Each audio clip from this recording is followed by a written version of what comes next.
and thank you for joining our virtual Meet the Candidates Forum. I am Gloria Wheeler of the Warner Robins Alumnae chapter of Delta Sigma Theta Sorority Incorporated. On behalf of our chapter's president, Danielle Little, we welcome you to tonight's forum that will focus on the candidates for the mayoral race. Delta Sigma Theta Sorority Incorporated is a nonpartisan organization. We implement several community projects and programs centered on our sorority's 5 Chromatic Thrust program, which includes economic development, educational development, international awareness and involvement, physical and mental health, and lastly, political awareness and involvement. The Warner Robins Alumnae chapter was chartered over 32 years ago, and presently we have over 150 financial members. We serve the counties of Bleckley, Houston, and Pulaski counties. We hope you enjoy tonight's forum. And now I will turn the program over to our moderator, Mr. Wanye Reese of WMAZ. Thank you. Well, thank you so much. And thank you guys so much for having me this evening. I am so excited for everything that is to come this evening. Let me start off just by talking about the importance of voting. Voting is extremely important. Voting impacts what happens in our community every day, and it truly sets the stage as to what's going to happen in our community in the future. So if you have the right to vote, you should do everything in your power to make your voice your vote. Now, I just want to thank you all once again for joining us for this virtual Meet the Candidates Forum featuring all the candidates who are running for the mayor's seat in Warner Robins. My name is Wanye Reese, and I'm the morning anchor and reporter at 13 WMAZ News here in Central Georgia. Believe it or not, but January of 2022, it's going to mark 4 years since I've been here, and it's such a great moment, and my commitment still remains the same as that day I started back in January of 2018. I want to make sure that we're giving the voiceless a voice, making sure that we tell the stories that matter to our community the most, and also making sure that people know what's going on in their schools and their government, and they also know what's going on right in their own backyard. Now, I'd like to take a little bit of time to thank the ladies of Delta Sigma Theta for inviting me to be the moderator of this event. It warms my heart to see you all having such a phenomenal event like this. I am a proud member of Phi Beta Sigma Fraternity Incorporated, and it's always awesome to see our organizations working together to make sure that we're keeping the community informed. Now, I do have to mention that the questions that we are going to be presenting to the candidates this evening have been crafted by the organization and not by me. Now, this forum will not only introduce you to the candidates, but also give you an opportunity to play a little bit of social action bingo. So how about that? That sounds like something that's really fun, right? Now, a member of Delta Sigma Theta, they should be dropping a link in the chat box right now so you can go ahead and get your virtual card. That's awesome. You're used to playing bingo on a real card, but now they have a virtual card. Now, you can play on any electronic device. When you hear the words mentioned on your card, mark your box electronically, and the winners will receive a gift card. Now, you must get a straight line that could be vertically, horizontally, or diagonally. Now, to bring things to a serious moment, we do want to ask this evening that everyone please be courteous and be mindful of the comments that you all are leaving, rather it be on Facebook Live or on YouTube. Now, we do encourage you to ask any questions that you may have, make respectful comments, and to once again remain courteous of one another. Now, let me go ahead and introduce my fellow moderators on this evening. Now, first we have up Miss Kenitra Burnett. She's a member of the Warner Robins Alumnae chapter and native of Middle Georgia. She has lived in Warner Robins, Centerville area almost for all of her life. She has served on the board of Houston County Habitat for Humanity, CASA of Houston County, and is currently a board member of Jumpstarting Our Youth Foundation. She has been a member of Delta Sigma Theta Sorority Incorporated for 27 years, where she has served in many capacities, including past president of the Warner Robins Alumnae chapter. Thank you so much for being with us this evening. We appreciate you. Next up, we have Judge Deborah Edwards. She graduated from the University of Georgia Law School, served as attorney for Department of Family and Children's Services for 10 years, and recently retired as House and County Juvenile Court Judge after 25 years on the bench. And she is the mother of 3 daughters. Thank you so much for being with us this evening, Judge Edwards. We appreciate you.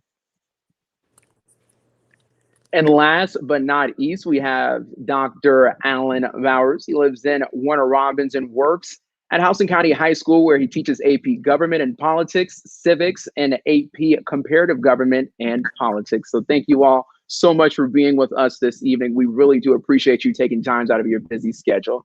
So we're going to go ahead and keep things moving along. Thankfully, we have all of the candidates for mayor with us this evening.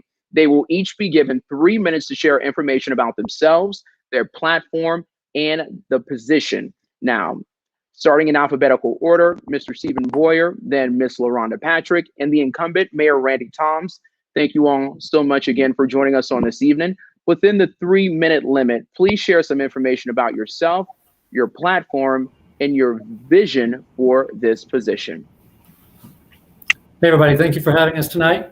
My name is Stephen Boyer. I'm a long-term resident of Warner Robins. I moved here back in '79 when I was less than 2 years old. My father was retired military from the Air Force, retired out of Myrtle Beach, South Carolina. Moved here for work back then.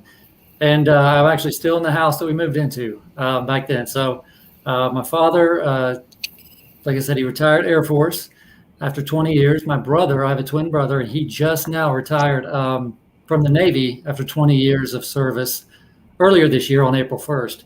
I myself graduated high school here in Warner Robins and went to the Navy. And then after finishing my naval service, I came back home, began a family, finished up college, got a bachelor's and a master's degree in accounting, and worked for a defense contractor as a project controller for a number of years, managing large budgets for military contracts. And more recently, in the last 5 years, I've been a small business owner. I run a personal finance retreat that's run at multiple locations all throughout the country, so people can make more confident financial decisions and improve their financial lives, and for them and their families. I'm running for mayor because I would like to see a change in leadership. We have had a number of headlines and negative news associated with the leadership of the city over the past couple of years. And I think that people, and I know for a fact that people throughout the city are ready for something different. And so I'm running to give those people who want to change a choice. And the way I envision the mayor for Warner Robins and the position is, not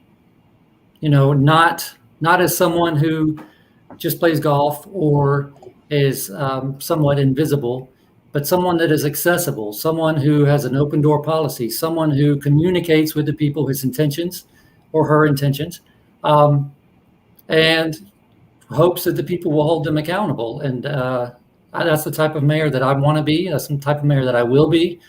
And thank you again to the Warner Robins Alumni Chapter for the Delta Sigma Theta sorority for having us and hosting this forum tonight.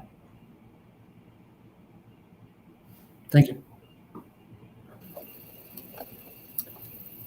Good evening. My name is LaRonda Patrick. Thank you to the lovely ladies of the Delta Sigma Theta Sorority Incorporated for hosting and putting on this wonderful event, Meet the Candidates Forum. Thank you to the moderator as well. I am LaRonda Patrick, and I am an attorney. I am a small business owner, and I am a public servant. And I want to be the next mayor of Warner Robins. I am a wife of a service-disabled veteran, retired officer from 82nd Airborne. I am the daughter of an Air Force vet, 22 years of service. I am the sister of a wounded warrior, and I am the granddaughter of 2 Vietnam vets. You see, military is my family's background. That's where I come from. So I salute our military and our service members at all times. I am a proud graduate of the Northside High School, class of 2001, so I finished just about 20 years ago. This is our 20-year reunion, so happy reunion to all of my 2001 graduates out there. After I finished in high school, I went on to college at Georgia State University. And while I was there, I had the privilege and honor of working with the General Assembly. So I worked with the State Senate and the House of Representatives. I was hired full-time administrative staff for the State Senate. And that is where my spark for politics first occurred. While I was there, I got to see the good, the bad, the reality of the legislative process, the things that they did not teach us in school. And I did not like what I saw. And that's why I knew I'd be making the step I'm doing today. I didn't know it would be in 2001 or that it would be for mayor of Warner Robins, but that's what's happened. So everything I've done from that moment back in 2005 up to today has been in preparation for this. My career has allowed me to get the education, training skills to run a city the size of Warner Robins. My background, I'm currently a municipal lawyer, so I'm an attorney for a municipality. I have the background of corporate law and government procurement law. I've managed over $100 million of contracts, both commercial and government, at one time. I've worked for small businesses and large businesses, ranging $7 million annually to $650 million annually. For the larger company, I was one of 2 in-house counsel for that corporation. I've worked at the city level, which I just explained. I've worked at the state level, and I've worked at the federal level, working along the agencies in DC while I lived and worked there as a liaison, working with the agency heads for NASA, Homeland Security, NOAA, the list goes on. So I'm here today to introduce myself to Warner Robins and let them know who I am, what I stand for.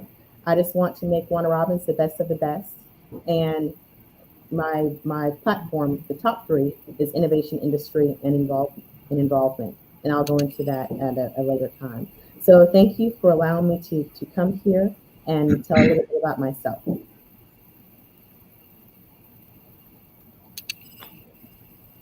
Well, thank you very much. I'm Mayor Randy Toms for the City of Warner Robins, and I would like to thank the Delta Sigma Theta Sorority Incorporated for hosting this event tonight.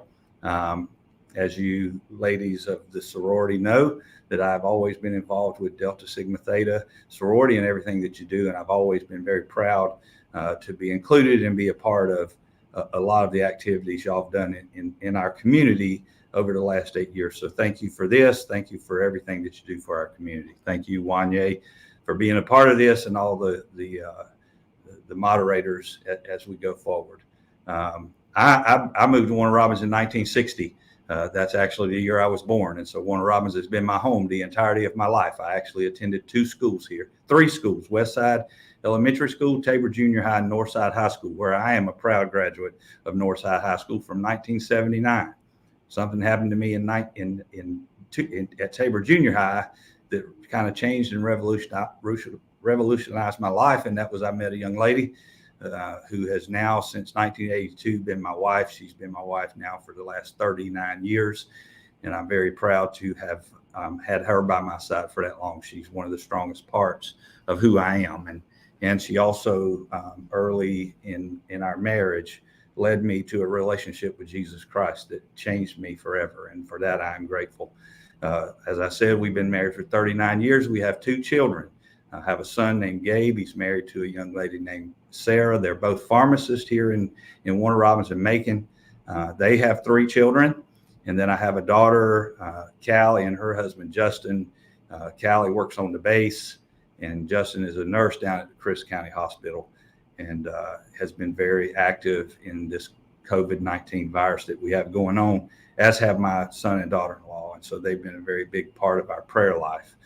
And my daughter and her husband also have 3 children. So my wife and I, my wife is Jane, and we have 6 grandchildren. And all of my children live right here in Warner Robins area.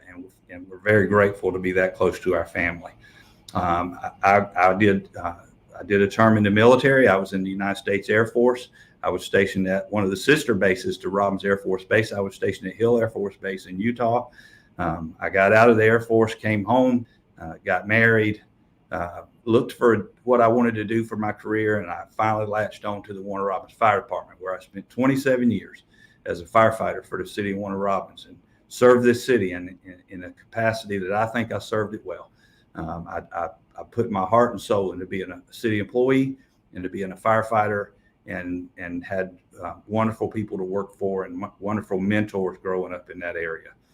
So as I said, I'm an Air Force veteran, and I'm a firefighter veteran as well. So public service, public safety, public service has been my life. I've been the mayor now for the last 8 years, and I think we've done some incredible things. I have a very good relationship with the leadership at Robins Air Force Base. I have from day one as becoming your mayor. I have connections on the local with other cities, state, federal, and I even have connections and relationships with other bases through the people I've met through Robins Air Force Base and in my travels, supporting Robins Air Force Base and with the 21st Century Partnership. And I have connections that's going to continue to make the city of Warner Robins a better partner to Robins Air Force Base as we move forward. I love this city. It's been my home my whole life. My father still lives here. My father-in-law still lives here. Both my mother-in-law and my father-in-law worked at Robins Air Force Base, and my father worked at Robins Air Force Base. My mother-in-law and my mother both passed away back in 2013. So we have our fathers to take care of, and they're both incredible men. And I have both also served this city and this state and our country very well. They're both veterans. My dad's a Navy veteran, Korean War veteran. My father-in-law is an Air Force veteran, and in fact, my father-in-law is about to turn 90 years old. And so we're very proud to still have our dads in our lives. And they mean a great deal to not just me, but my children and my grandchildren. And I want to leave Warner Robins, and I believe I will. And I believe in the last 8 years, we have made strides in leaving Warner Robins a better place for our children and our grandchildren and their children as we move forward. So I'm very proud of the work we've done. As has been said, I'm looking forward to talking more about some of the information and misinformation that has already even been said during this little interview so far. And so I'm looking forward to having that discussion as we move forward. Sounds like to me, though, that if one of my opponents has already named out the kind of mayor that he would vote for, then I appreciate having this vote, and that'll be good. Well, thank you everyone so much for your responses. Just once again, we want to encourage everyone watching just to keep your comments and your questions very courteous and respectful as we continue to move forward. Now, Ms. Burnett, we'll start with our first round of questions.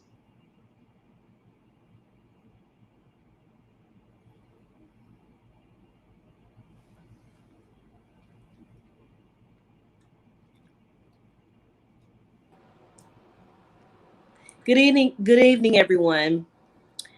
During this round, each candidate will be given 2 minutes to answer the question. Warner Robins has a beautiful new recreation facility located on North Houston Road. There are some citizens who think the fee structure discourages the usage by the very citizens it was constructed to serve. What type of fee structure would you recommend so as not to disenfranchise those citizens? We will start first with Mr. Boyer, then Ms. Patrick, and then Mayor Toms.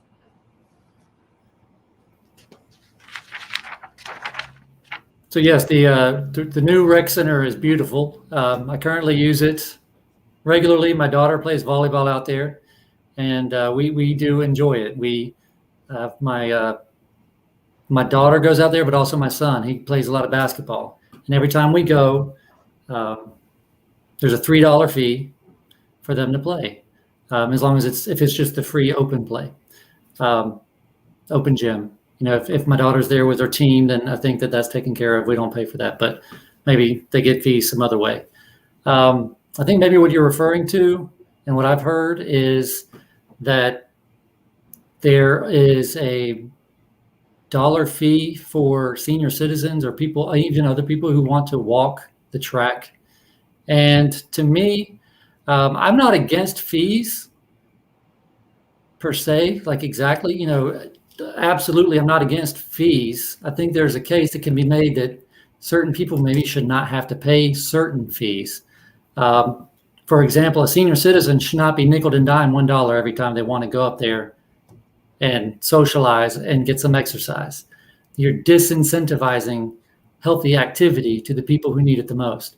So, in my opinion, something can be done. I mean, a $1 fee does not move the needle for the rec department, but it might move the needle for someone who, for an individual. That could be the difference between, a coffee when they go out to eat or whatever. That's a dollar matters. A dollar is a big deal to a lot of people. So we don't want to send the wrong message. I mean, our tax dollars built this beautiful facility, and now we're telling the people whose very tax dollars built it that they need to continue to pay just to use it. And again, I'm not against fees. Maybe there can be simple, easier ways to apply the fees to certain people, but nickel and diming people $1 every time they walk into a door is a bit much. It's too noisy for that. By noisy, I mean too transactional. So we should waive the walking fee for senior citizens. Absolutely, if that hasn't been done already in response to this complaint that I've heard a number of times. One thing that I do like that they've done is if they are going to apply a fee, I believe they have cards that you can load up. So instead of people having to carry hard money with them, they can just swipe the card. And so if you're going to do that, I think that makes that transaction a little bit easier to deal with if you're going regularly. So I do like that part of it. But again, if you're talking about the dollar fee for senior citizens to walk the track, I think that's a bit much. So we should waive that for sure. Thank you.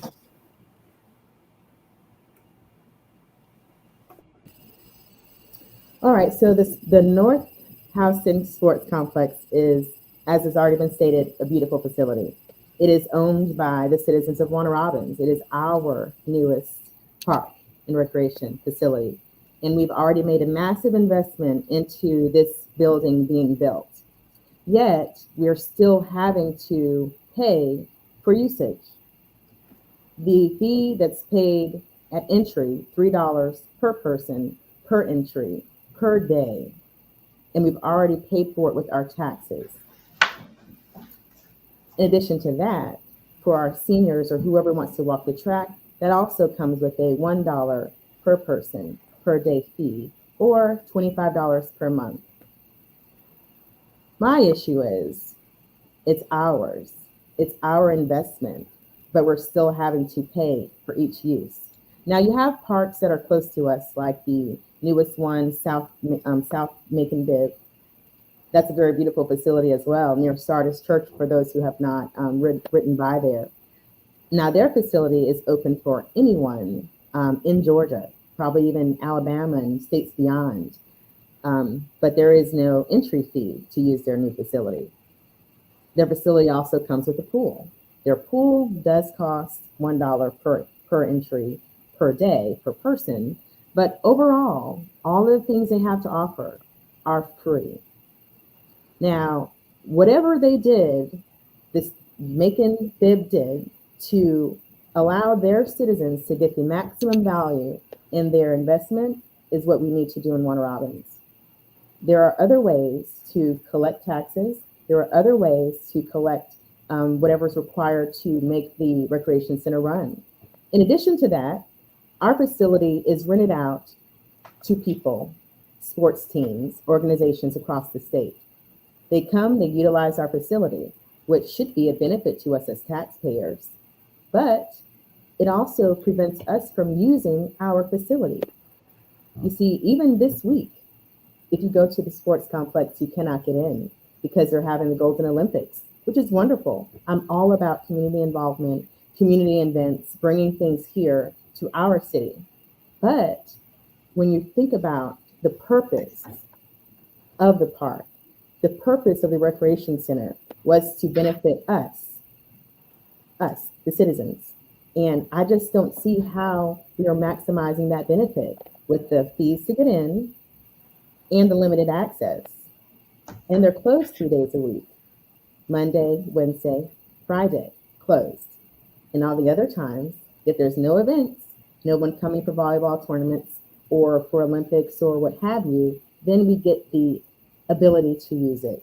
So I'd like to take away those barriers for our investment because we already own it, it's ours. And we should have maximum access to our sports complex.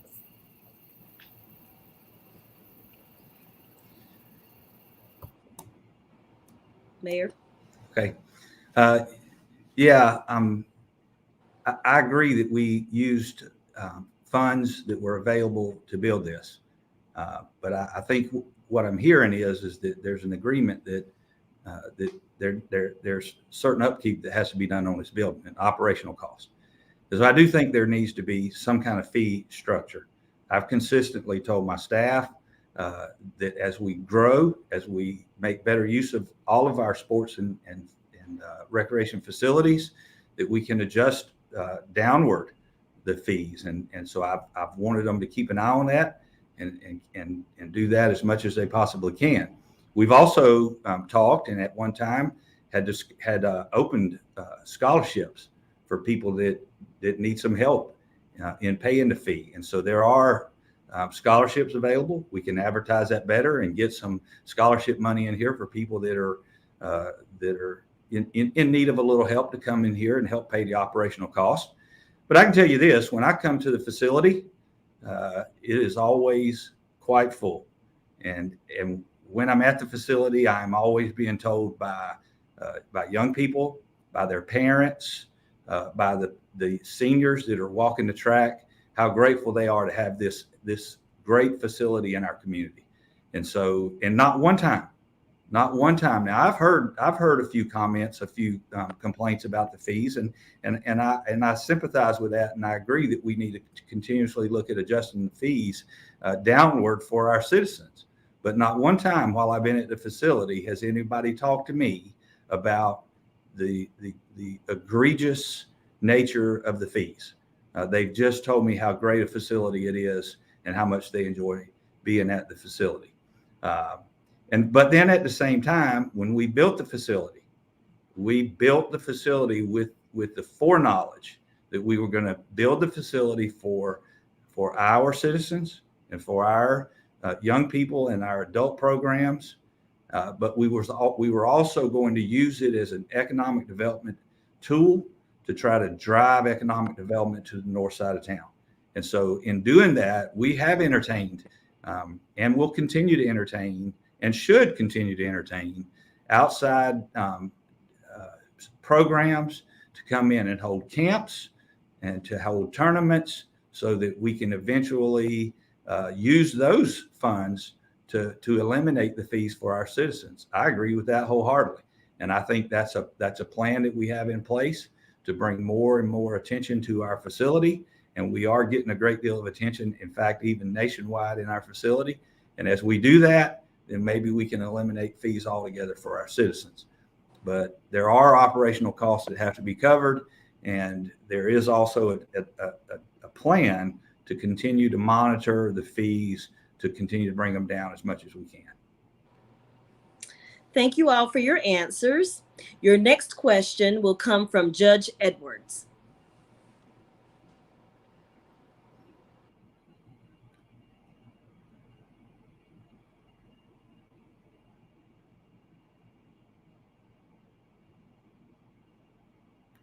Can I hear you, Judge? I'm sorry, I'm having trouble technically. Can you hear me now? Yes, ma'am. Okay, thank you. Candidates, you have 2 minutes to answer. The question is, Georgia has proudly been second in the nation, only behind Washington State, at economic development over the past 5 years. What is your plan to make Warner Robins attractive to more industry? We'll start with Mr. Patrick, then Mr. Toms, and then Mr. Bauer. Right. Thank you for your service, Judge Edwards. And congratulations on your recent retirement. Thank you. So for development, that's absolutely necessary to have Warner Robins evolve to the next level. And that's what my mayoral candidacy is about. We're going to have to do some development downtown, live, work, play communities that will have living space, also retail space, mixed use. Also consider making some city centers in other areas that's away from the downtown, given that same environment, that same feel. We're going to need to bring certain developers here. We have plenty of construction companies here in our city, but we need more development, more diverse development here. We need more investment inside of our community. And in order to do that, we're going to need to offer some incentive programs to developers, and also have a very nice, robust bidding process to ensure the citizens' taxes are utilized most efficiently. I understand that we recently lost the tax benefit that allowed us to give tax breaks to developers who came to a certain area, specifically the downtown area. We recently lost that ability. The county, we didn't do something we were supposed to do to keep that program going. I'm going to look into how we can get that program back, because the incentive that brought to our downtown is invaluable. That will help investors come here and want to put their developments on our streets and in our communities. So we're going to need to really define a solid plan for incentives and also bidding. I am big on small businesses. As a small business owner, my background is government procurement law. So having a bidding process, a set-aside program for women-owned business, service-disabled veteran-owned, hub-zone, minority-owned businesses is definitely going to be on the list, because we need to ensure that our local businesses and our small businesses also have an equal opportunity to participate in these types of developments.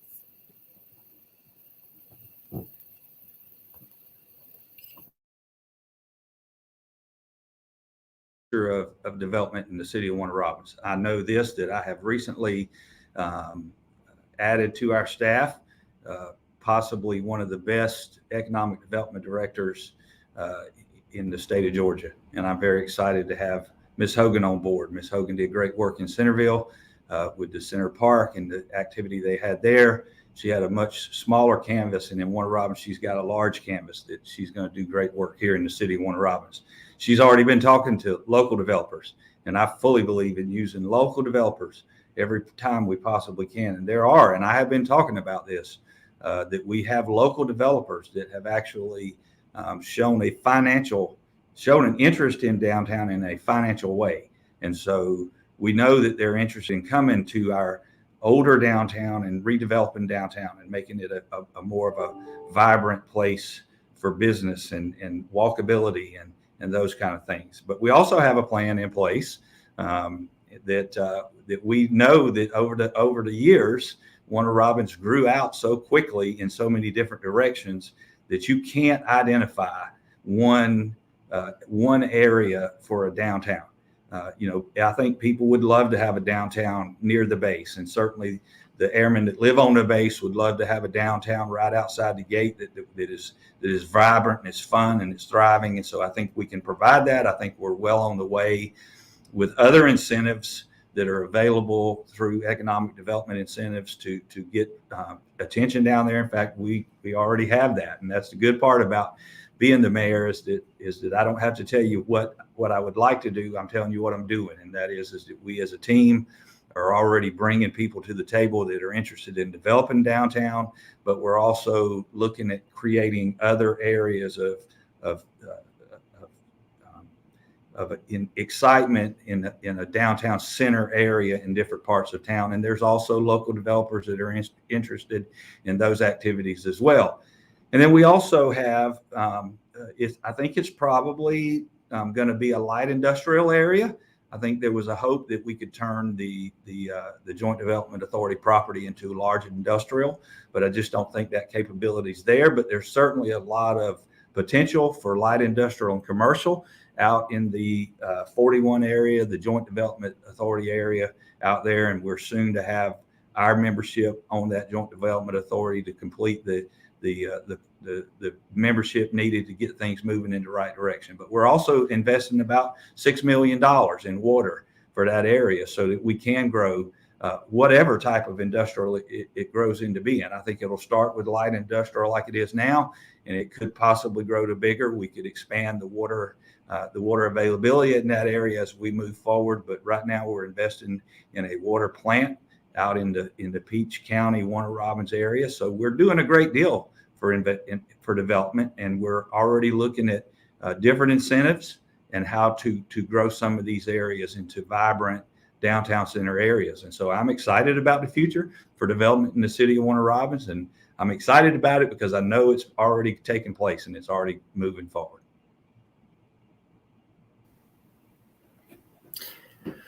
Hey, thank you, Judge. Thank you, Judge. We all are touching on the fact that Warner Robins citizens expect and have expected for a long time and have been hearing promises for a long time of a, quote, downtown, of a, quote, city center. Mayor Tom's, addressed the fact that he even said a lot of airmen on base would love to have something close to the base. And that's a lot of economic activity that we could attract to Commercial Circle or other areas right here down Watson that are near the base, and maybe even on Russell Parkway. I don't know. I get the industrial thing, trying to create an industrial park out to near I-75, Peach County area, $6 million investment for this to attract an industrial complex out there. What I'm hearing right now is 41. What I just heard come out of Mayor Tom's, or the way I interpreted it, was he may not have that much of a plan to work on the downtown that most of the citizens want. He would rather invest $6 million and other investments into the outskirts.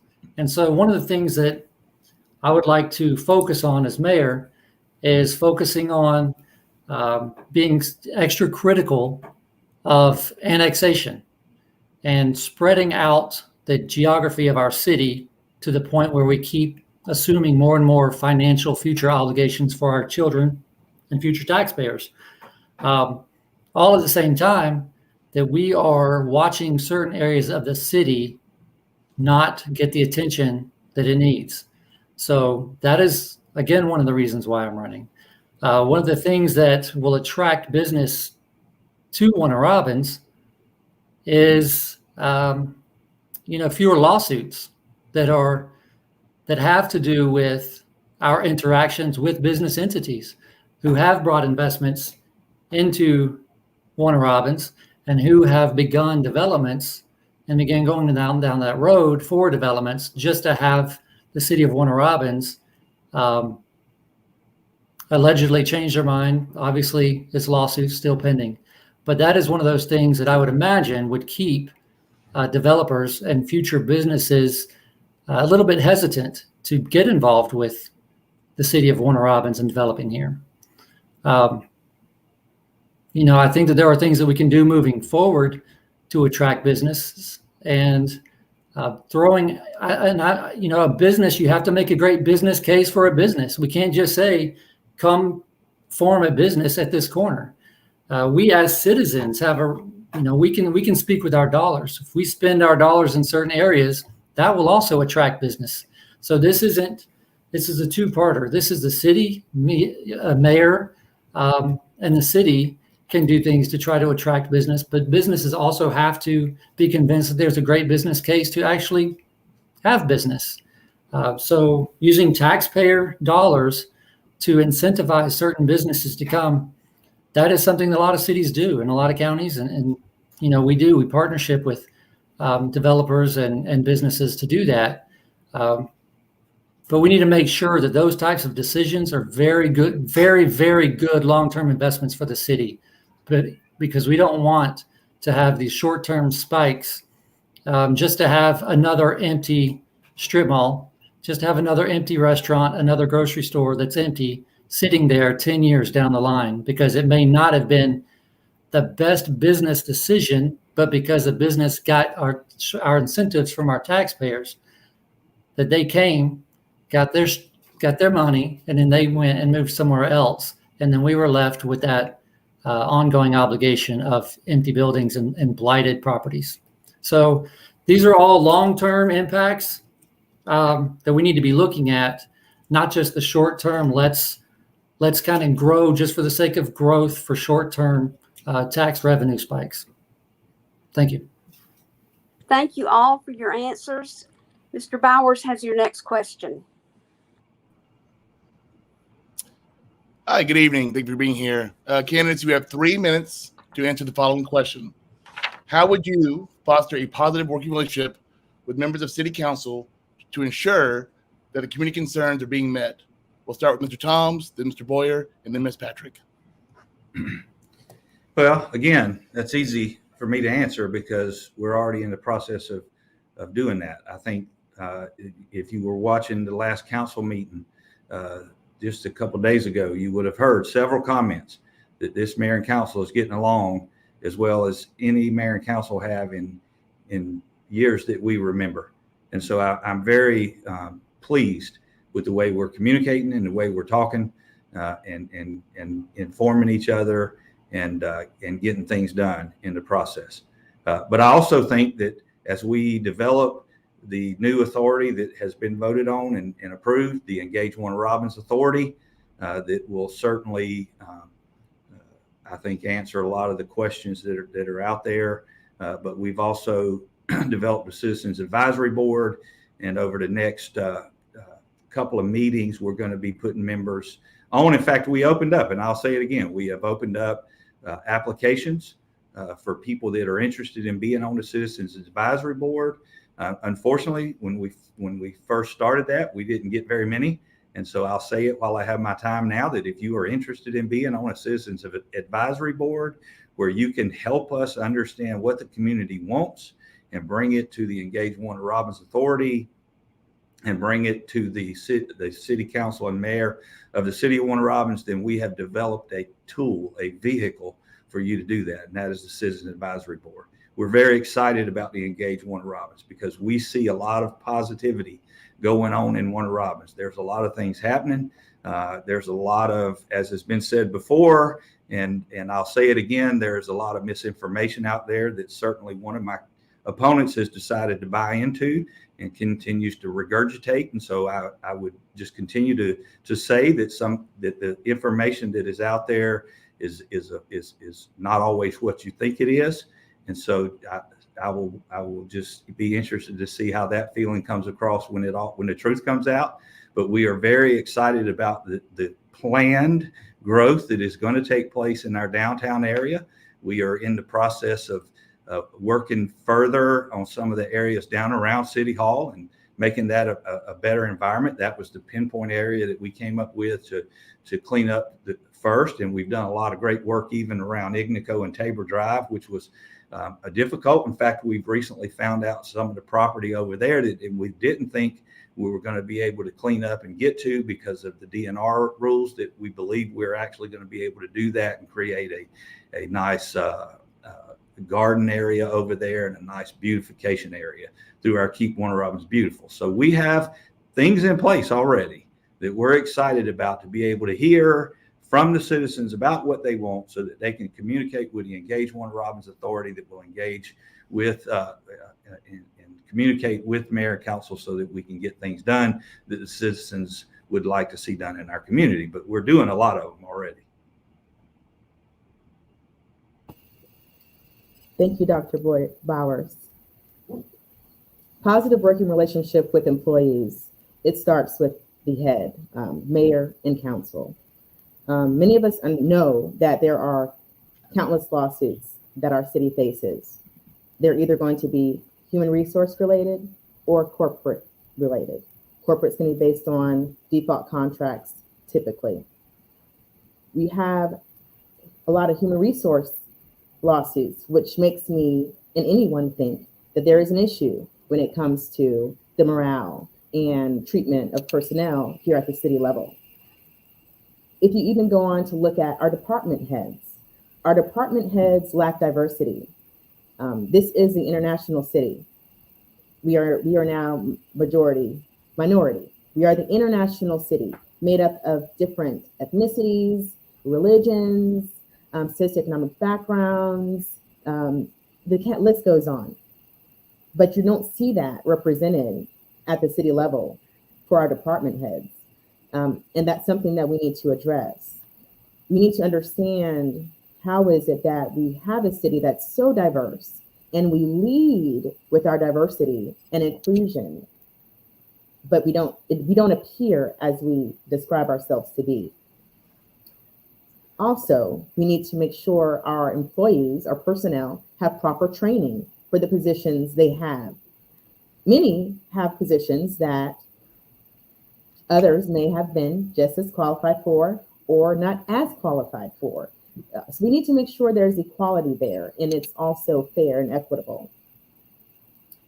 Proper jobs, proper pay. Some people have been in positions for work with the city for years, and they have jobs and they're not being compensated based on the amount of time they've worked and their expertise and their training and their skills, and someone else who doesn't have as much as them is being paid more than they. And that's something we need to look at, because that affects morale for everyone. And I absolutely know that's going to be something we have to deal with to make sure relationships with personnel is strengthened. How do you do this? We need to make sure, as mayor, on day one, I will be meeting with all of my department heads so I can get to know them. They can get to know me. Leaders, when someone's a leader, people allow you to lead. They have to know, like, and trust you so that you can lead them. So they have to know me and I have to get to know them. So that's something that we're going to do so that they can understand what I stand for when it comes to equality in the workforce. Now, we've heard a lot of talk about development. Development. You've heard it time and time again, election after election. I've heard it since I was at Tabor Middle School, eighth grade classroom, but I don't see anything. I don't see any development in the areas where people say it's going to occur, and that's got to change. That allows personnel who works at the city to go out and walk to have good lunch and actually enjoy music at the park or somewhere where we have space for community involvement in the downtown area or city center. We need to make sure that we stick to what we say we're going to do at all times, not just when it's election time. And for the Joint Development Authority, well, we all know that the Development Authority was deactivated, and all the assets were taken, all the money was taken, and it was put to the side. And all those bonds, all those contracts that was underneath that Development Authority, where'd they go? What does it mean for them? I don't know, but I'm going to find out and I'm going to look into it so that we understand what's going to happen to our Development Authority. We have a new one that's created. Yes, that is true. But the Development Authority is not the city's. The city has no control over the Development Authority. They can deactivate it, which is what they did. But you have an obligation on bonds, contracts, and the list goes on that are just sitting there. And the Joint Development Authority is not happy with us because of the actions we've taken and all the development that's cost our city. In that industrial park alone, over $1.7 billion worth of potential opportunities gone.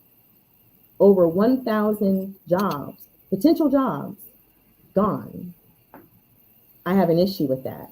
But as your mayor, I will ensure we get those developments back some way, somehow. They may look different, and we get those jobs back, because making sure our workforce, our citizens have career jobs they can go to other than Robins Air Force Base. We need diversity when it comes to career jobs is a top of my list. Thank you.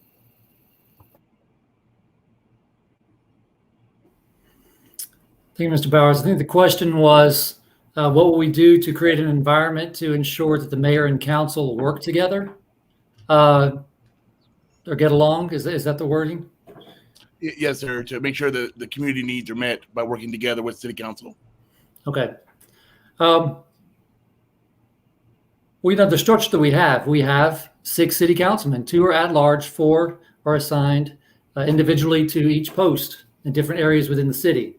So the structure there, they are each assigned as representatives of areas that they themselves have shoulder the responsibility of communicating with and receiving communication from.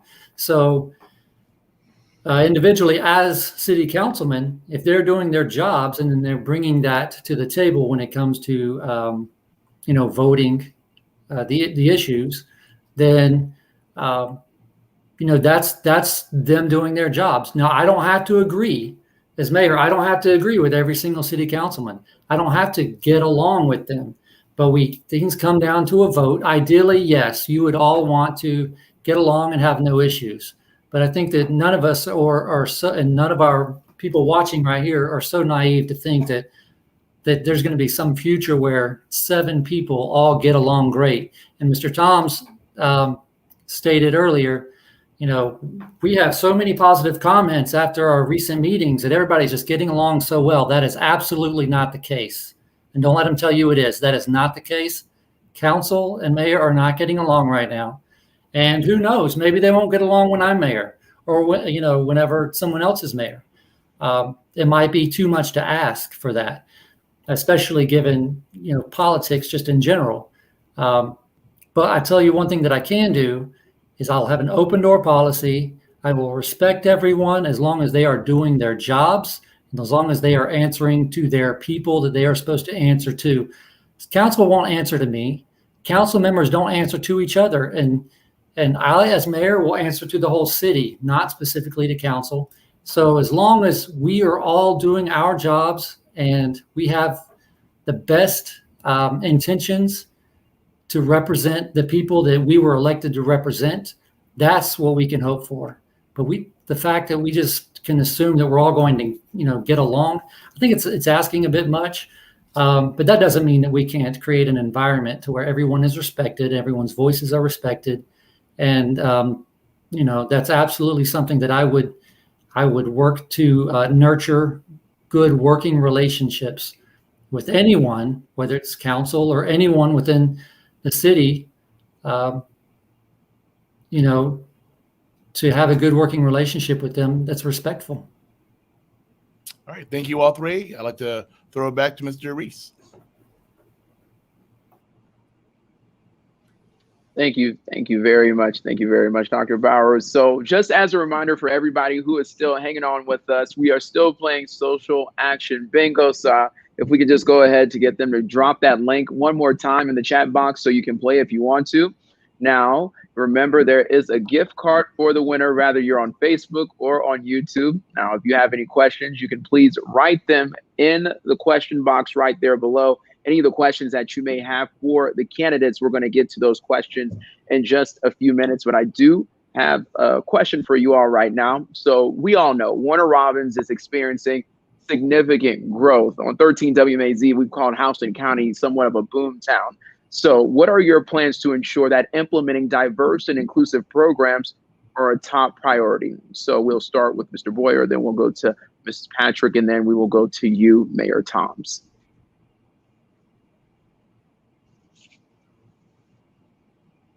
I'm sorry, Mr. Reese, can you please repeat the question? Yes, sir. So as we all know, Warner Robins is experiencing significant growth right now. What are your plans to ensure that implementing diverse and inclusive programs are a top priority?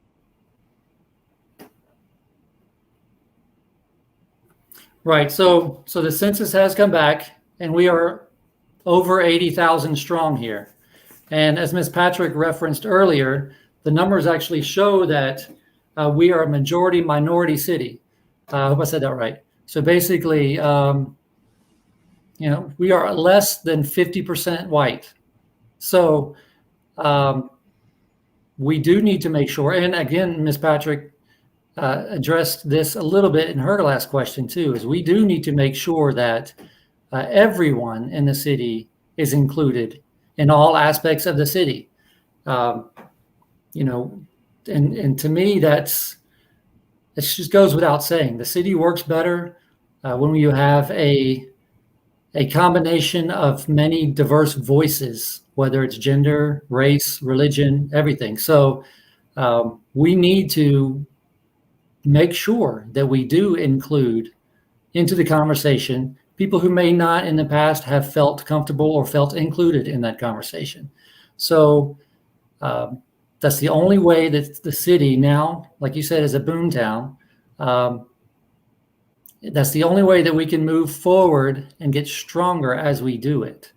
What we need is, we don't need disenfranchised groups. We need everyone to feel like they are part of this, because everyone is part of this.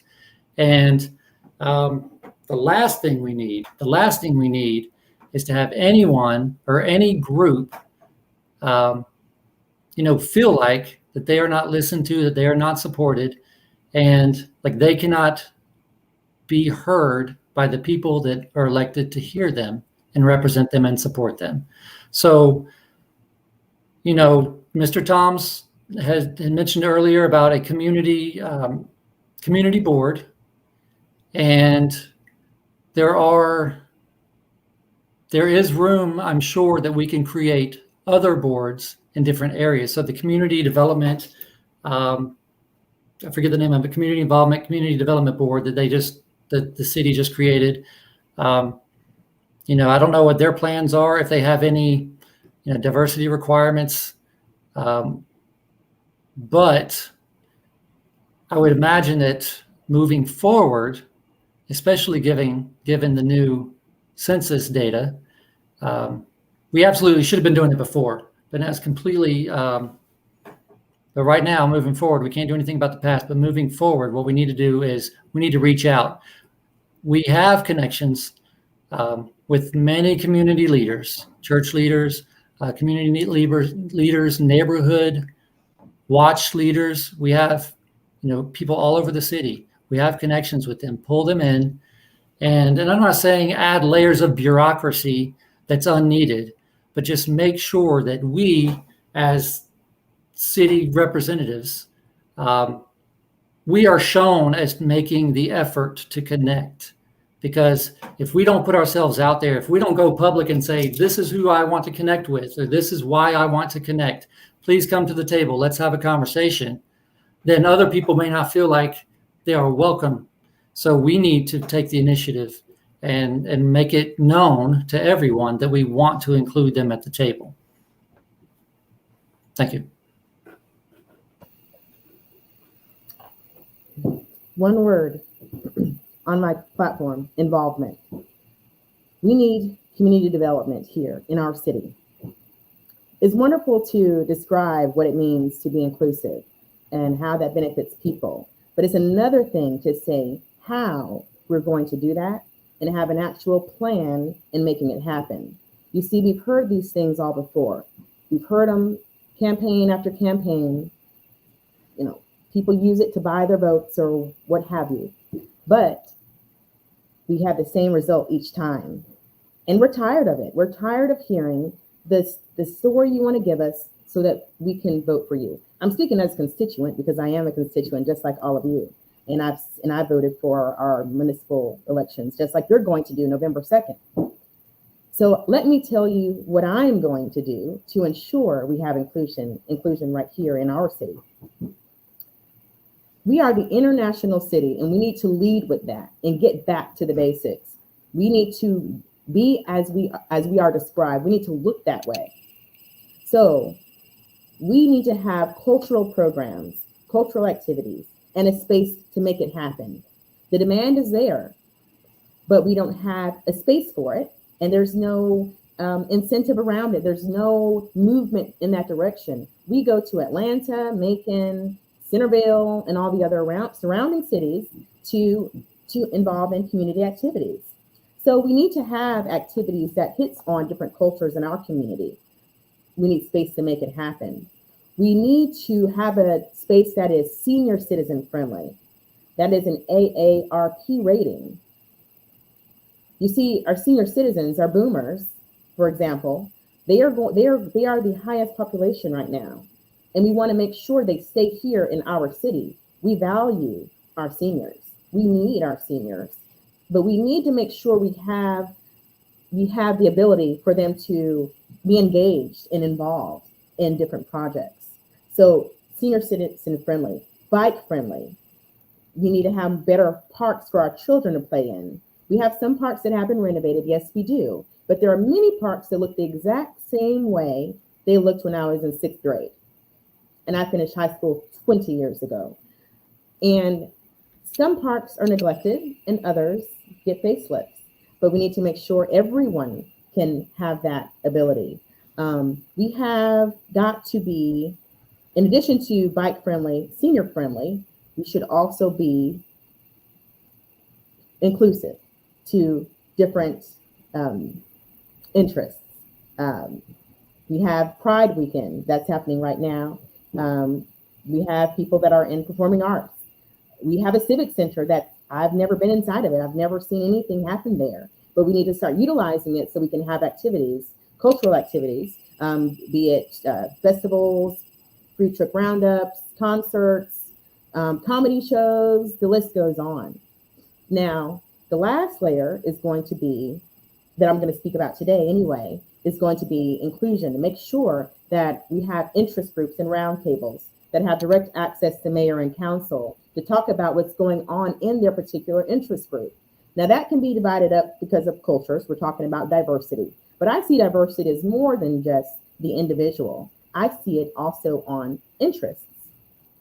We can have interest groups that are, made up of women entrepreneurs, for example, interest groups that are made up of our health workers. We have a great local hospital right here, our House of Medical, that is our hospital. We have different groups of people who have interests and have ideas to make Warner Robins the best of the best. But mostly our elected officials get in office, you don't hear from them, you don't see them, they don't ask you anything or tell you anything. When we have interest groups and roundtables, that takes that away, because the direct access to mayor and council shows and proves that we do care what they have to say, we do care what they want, and we care what they need. And you can't expect to just know, you have to ask and allow an opportunity to hear what they want in these different interest groups. So having those interest groups, direct access, making sure we're bike friendly, senior citizen friendly, and also bike friendly, space for community events, cultural events, so we can have a real international city. We have our great international city farmers market on Thursdays. Let's have a space that's more permanent, and we can have our international farmers market more days than just a Thursday. So allow that space so we can come in and get some culture on a regular basis. And I can go on and on about diversity and inclusion in our city, but I have a plan, and I've told you some of my plan. So I'm not just speaking words, and I want to make sure you understand that about me. I am about results. I am a public servant. I am not the traditional politician who tells you what they want to hear and buys your loyalty and then turns their back on you once they're in office. We deserve better, and we're going to get better. And again, I would like to say that what you're hearing is exactly what we're doing. We have a citizens advisory board. We have a mayor for the last 8 years that is not just put together roundtables, but goes into the community.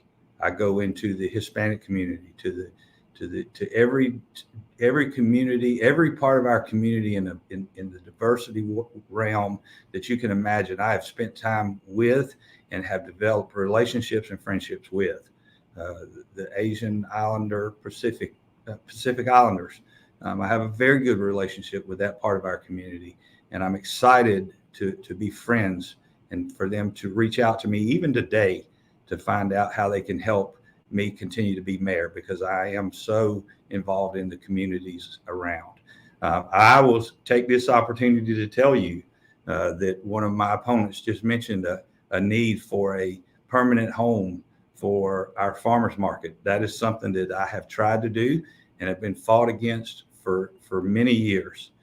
And then we have the opportunity to continue using the Perkins Field area and the area that is still currently under a DNR grant that we cannot use for development other than using it for passive parks and farmers markets and places that reach out to people.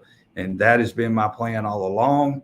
And then we are now unable to proceed with that development, which I think would be a great addition to our downtown and would incentivize businesses to come downtown and be a part of what we have planned and what we have a vision for our downtown area.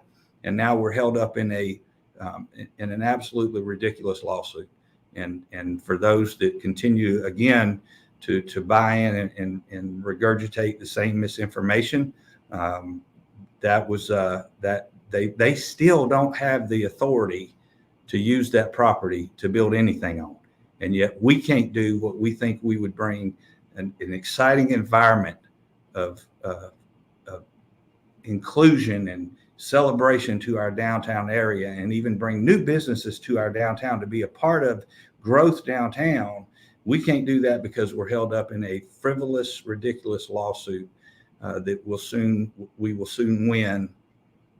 And then we'll be able to move forward with our plans. So I'm excited about what we have going on in our area of diversity throughout our employees, the number of employees up the ranks that have come on as new employees in the fire service and police department, in every department we have, to see the diversity that's come on our departments, and then those that have promoted up.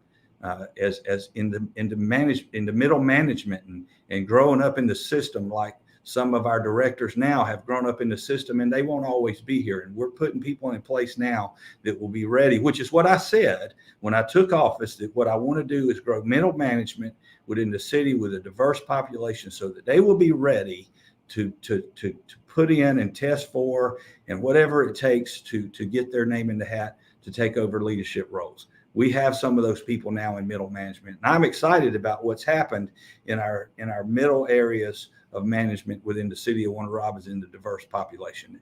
And that is numerous different diversity areas. And so I'm excited about the progress we made, and I think we've done a good job in doing it.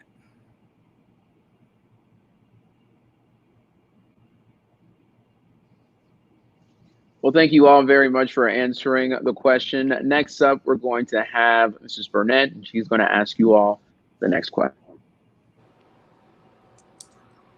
Hello, everyone. So just as a reminder, because we are running really, really long here, very long. And it's in part our fault because we have not really kept you guys on task with the time management. So we're now about an hour and 15 minutes in here. So we really want to be able to get to some audience questions. So I really, really, really, really need you all to stick to the time management here for the next few questions.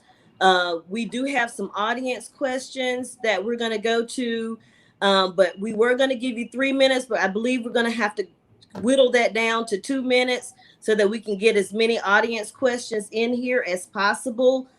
So I'm going to go ahead and forego my question and throw it to Judge Edwards so that we can get some of these audience questions in here and try to get some of those done so that we don't run over our time here. Okay, so I'm going to throw it to Judge Edwards, and so we'll be mindful of the time. We're going to have to keep it tight, you guys, because we're running long.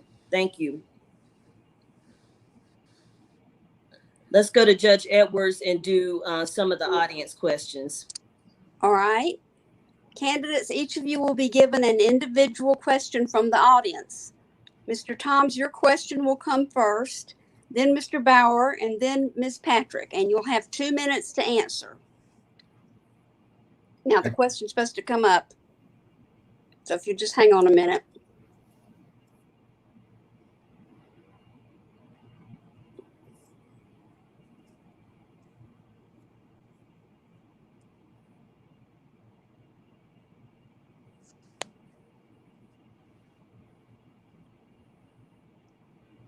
Mr. Thomas, can you see that question? I can, yeah. You want me to read the question? That would Or can- probably be good. As a community development option, what are your thoughts on the arts being added to the city? Parks and gardens isn't enough to alter the crime done by individuals 25 and under. Well, certainly, I'm a big supporter of the arts in our community. In fact, we had a discussion today with with my community development and economic development director to give the Art Society a bigger area in order to do their arts and be able to teach arts to our younger people, and hopefully that'll help keep our young people's minds busy.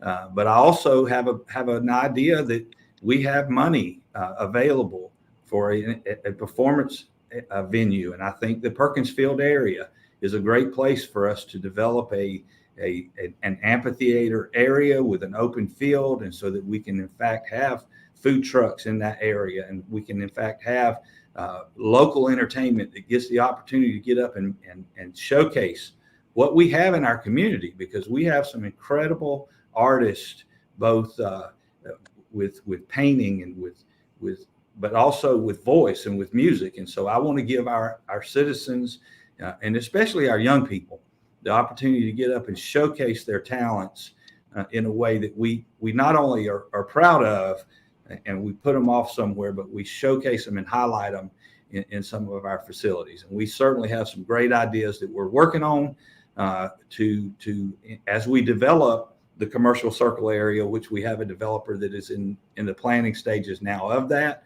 to our art society that is down on commercial right now, to find commercial circle, to find a better place for them right now until we can get them in a permanent home so that they can continue to thrive and be a part of our community and the art society. So yes, I definitely believe that arts are a big part of every great thriving community, and I'm in favor of it. Thank you. Mr. Bauer, I think you're next. Let's see if we have a question here. Can you see that, Mr. Bauer? Yes, ma'am. Okay. If you'll read it and then answer it, that would be good. Okay. Alicia Moe asks, how will the mayor partner with the local school system to ensure its students are workforce ready? What specific steps will be taken to ensure that the students who leave local school systems have opportunities for gainful employment? So as mayor, we do have relationships with people on the base, with industry leaders, with businesses throughout the city, and with the leadership at universities. We have Central Georgia Technical College, for example. We have all of these relationships. So what we need to do is we need to connect, I will maintain an open line of communication between those hiring and those training.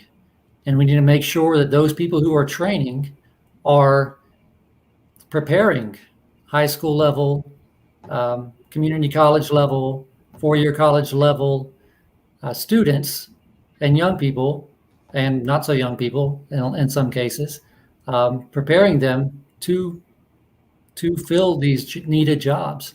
Because if we can prepare the people who live here already for these jobs, then these jobs we won't need to bring people in it from elsewhere. We don't need to advertise. We can keep these jobs and the money from those jobs that they earn flowing in the economy here in Warner Robins. And I meant to start my 2-minute timer and I completely forgot. So please don't let me go over. I want to be mindful of your rules. All right. Thank you. Ms. Patrick? Yes.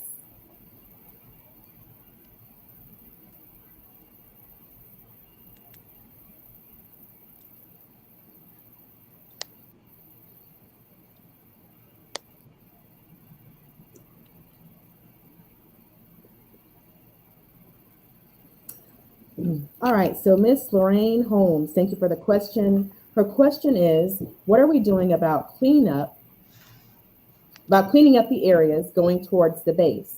It seems that one part of the city is receiving funds to fix other areas of the city. Why not those areas? So Ms. Holmes' question is great. That's a question I've always had. Robins Air Force Base, the #1 employer in our state. I've already told you my heart for military and service members and our federal workers. We need when people come into our city because of our lovely Air Force Base, when they go outside of those gates, they don't see a city that's described as the top 3 in the state, in the top 100 of the nation. It's actually quite embarrassing to me, being a citizen here and loving the city the way that I do, and many of you do. And it is true. It looks like most of the development, most of our tax dollars are going on the side of town, going towards the interstate, which those shouldn't be neglected either. But we've got to get back to the basics. Let's make sure that we have those areas cleaned up. We have so much potential right there, unearthed potential. If someone will just pay attention to it. Yes, much of it is owned by private individuals, but the city can drive the plan and can also entice developers to come in, even our local developers, to come in with and make those areas pleasing to the eye, so that we have a nice space right there by our pride and joy, Robins Air Force Base.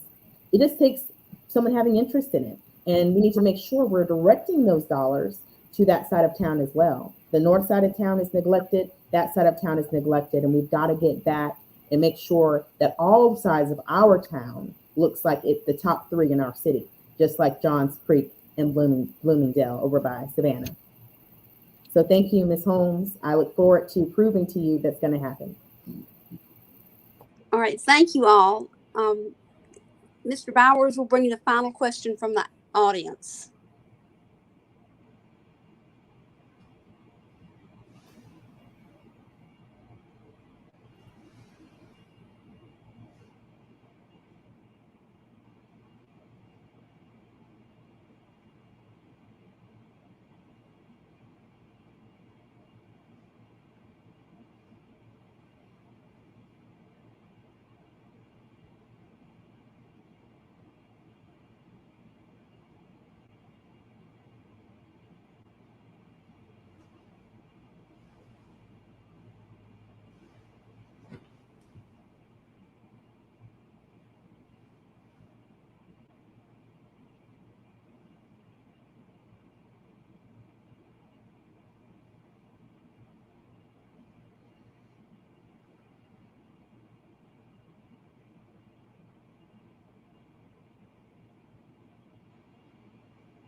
Well, just to let y'all know, if we get back here, the question from me is the same question from everybody. So when you see it, you can go ahead and be aware of that.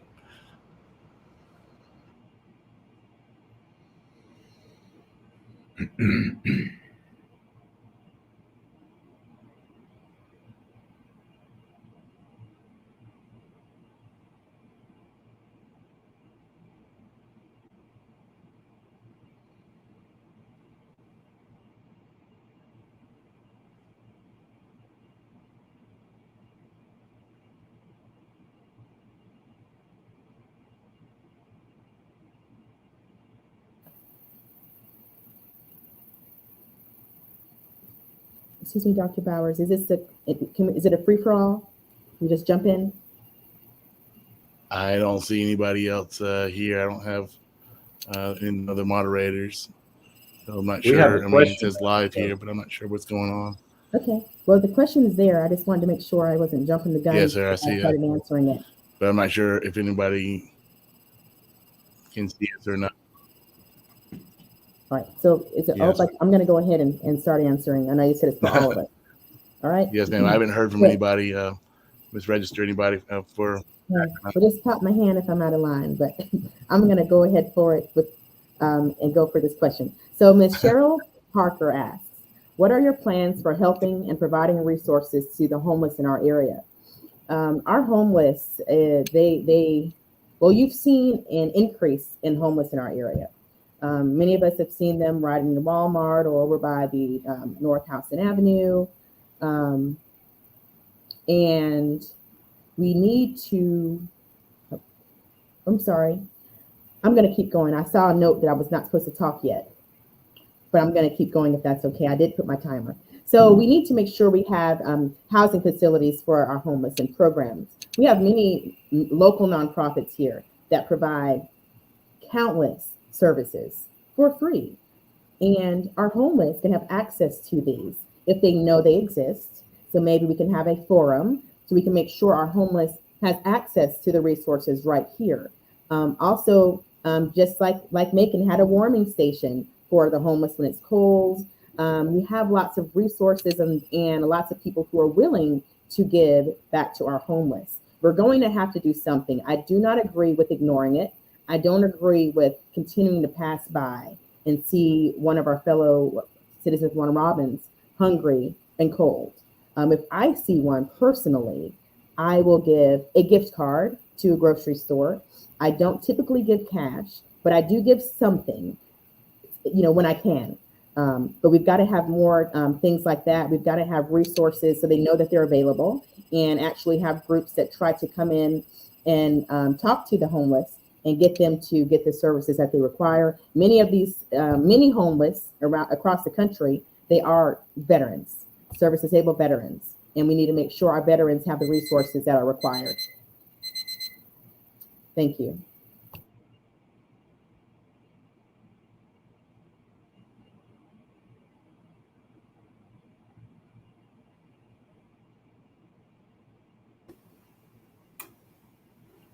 All right.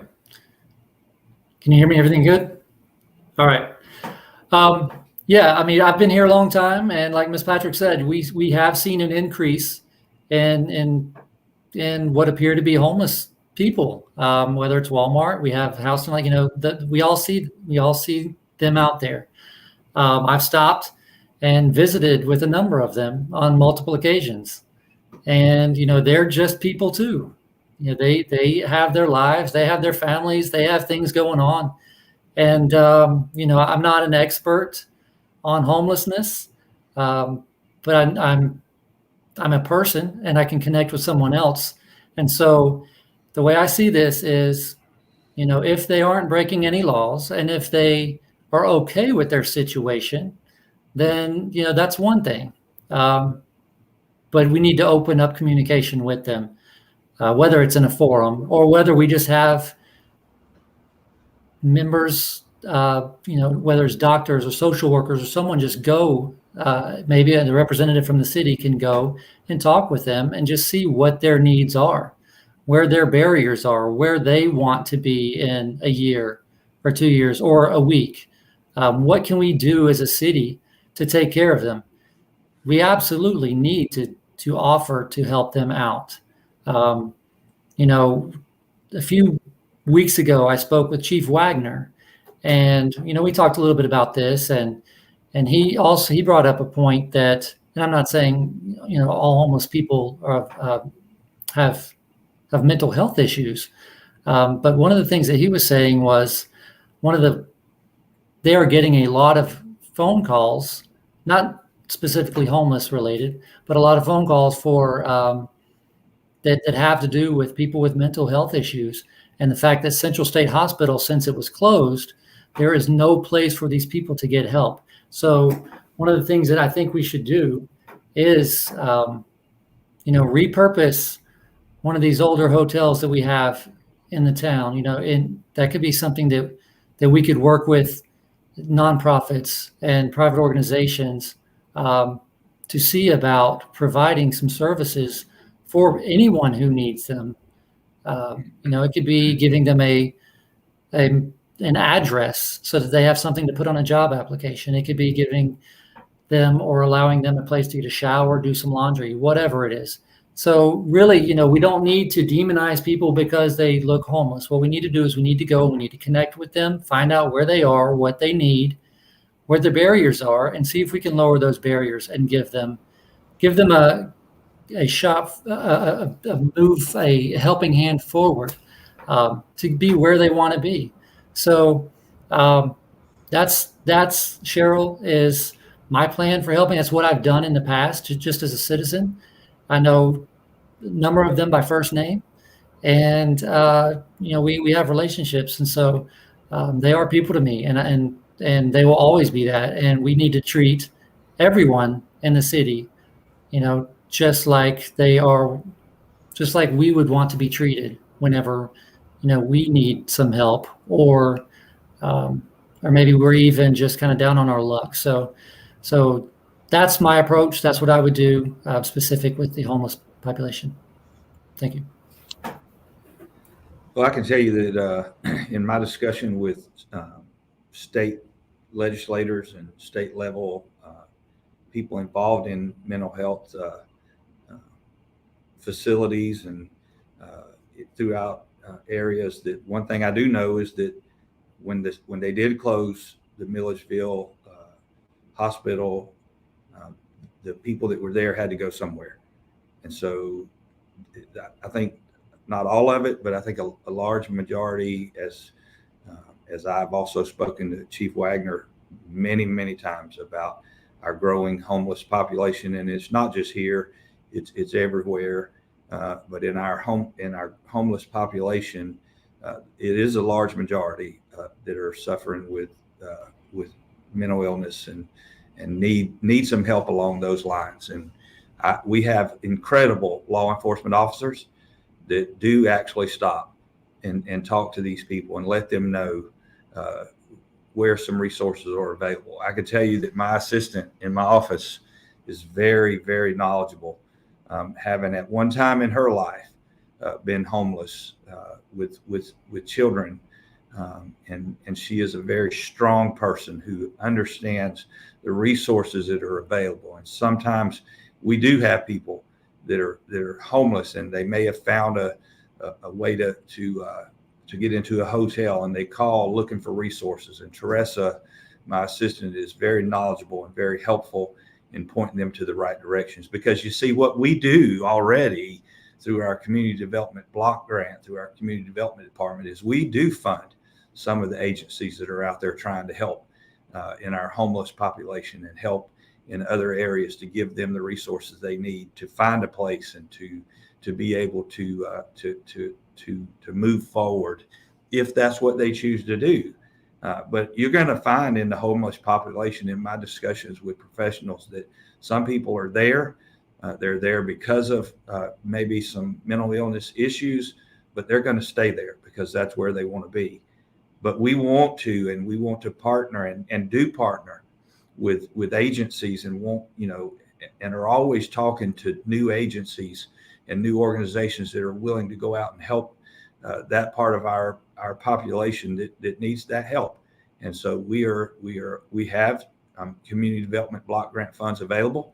And if I've always said that through that program, if an organization is not meeting the needs of that part of our population, then we need to partner with somebody else that will go out and do a better job at that. So, and I have recently had conversations with people that are intent on helping that part of our population. But none has done better than the Genesis Joy House and Margaret Flowers and what she's done down the street from City Hall. And I've helped. I actually went out there and did some work with her with our Sunday school class, and we all spent some time out there helping her rehab some of her buildings, and saw a lot of people go down there and help Miss Margaret get a lot of the stuff done down there. And she helps homeless female veterans. And again, nobody understands that area better than Miss Flowers does, because she's been there. And so her heart is pure. And that's the kind of people moving forward in City of Warner Robins, as your mayor, that I am intentionally going to work with those kind of people that have the heart for people that need the kind of help that they've needed in the past. And we have funds available through the CDBG. and we're more than willing to partner with people to get that work done. Thank you so much. Sorry for the technical glitch on my end, but thank you for your time tonight and your participation in this debate.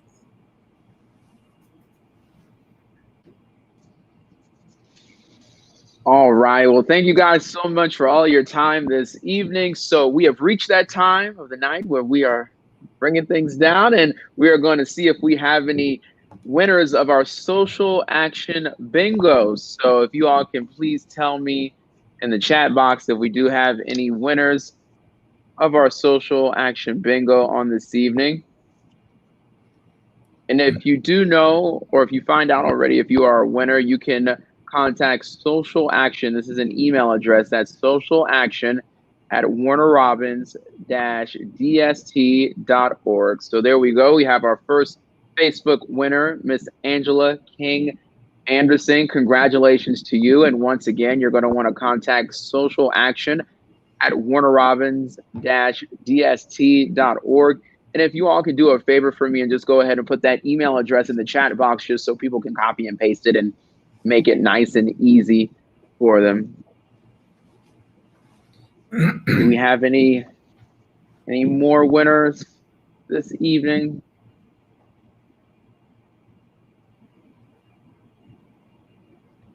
All right. Well, if you're a winner, I'm sure the ladies of Delta Sigma Theta Sorority Incorporated will reach out to you. So for the candidates, thank you all so much for taking time out of your evening to let people know about your platforms and the reason why you are running. We really do appreciate it. Now, as you know, there are literally quite more than 100 questions that we were not able to get to just because of time restraints. So I do want to implore you all to take some time during your personal time to go ahead and read through those questions and see what your constituents are asking about and what they do want to know about. Now, it is the organization's hope that voters can make well-informed decisions as they prepare to vote during the election season.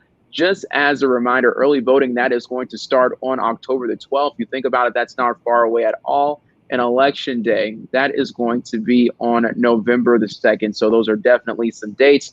You see them right there at the bottom. Early voting, that's going to be October 12th through the 29th. And Election Day, that is going to be on November the 2nd. So once again, for the candidates, thank you all so much for taking time out of your evening, and for everybody watching, we appreciate you.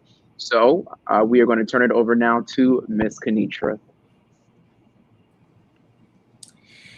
On behalf of the Warner Robins Alumni Chapter of Delta Sigma Theta Sorority Incorporated and our forum co-sponsor Black Voters Matter, thank you all again, candidates and audience, for your participation in our virtual Meet the Candidates Town Hall meeting. We encourage the voters to continue your civic duty by attending your city council meetings and staying engaged. Wanye? Well, thank you so much for that. I just want to thank my fellow moderators this evening, Ms. Kenitra Burnett and Judge Deborah Edwards and Mr. Alan Bowers. We want to remind you all that your vote certainly does matter. Thank you all so much for taking time out of your evening to chat with us. And I always say this at the end of the morning show, but it's nighttime right now. On behalf of all of the candidates and the moderators, we hope that you have a great and safe night, Central Georgia. Take care. Thank you. Good night. Thank you.